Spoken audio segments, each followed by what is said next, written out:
Smiling. Now for a moment of calm and relaxation. Remember the movie A River Runs Through It? The fly fishing. After watching Brad Pitt, everybody wanted to fly fish, didn't they? Or was it just me? Anyway, here in Colorado, it's one of the best things about summer. Arran Andersen went out for a little fly fishing 101 with Tucker Bamford, the trout whisperer. Add in the underwater GoPro, and we got a great story. It's a great escape from the hubbub in the city and the honking horns and all that kind of stuff. When I get out on the river, I pretty much forget about everything else that's going on because I'm focused on just the fish and the river, and it's like everything else in the world just melts away and disappears. It's easy to see why Tucker Bamford's friends call him the fish whisperer. Pretty good one, too. He's a magician with a fly rod. This rainbow trout never had a chance. Fly fishing is just like a lot of sports or hobbies where some people are just a little more natural at it than others, and others maybe have to work a little bit harder to get their game on.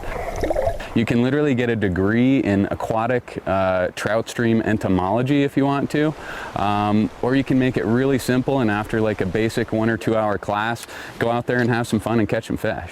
And who doesn't like catching fish? Tucker's a former guide who teaches fly fishing.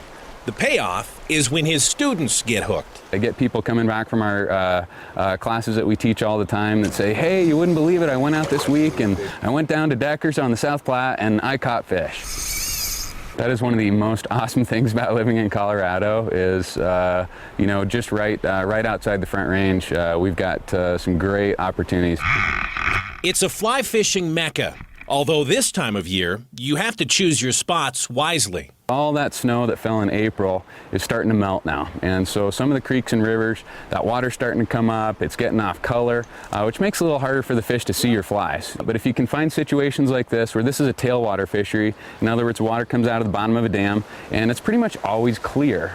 This isn't rocket science, it's nymph fishing with wet flies. Bamford's advice? It doesn't always pay to follow the crowd. There's a lot of water out there that nobody really fishes. Some of the smaller pockets, the areas that look just a little too shallow or just a little too fast, I'll fish that stuff. Yeah, and you'll pull something out of it. And I'll pull fish out. I was glad we were able to hook a couple right away because that's always a good sign. Some days aren't quite that easy, but yeah, that's about what I expect out here. You and me both. That was fun, man. Awesome. I appreciate it. Hey, thank you. Reporting for Sunday Sports Extra, I'm Arran Andersen.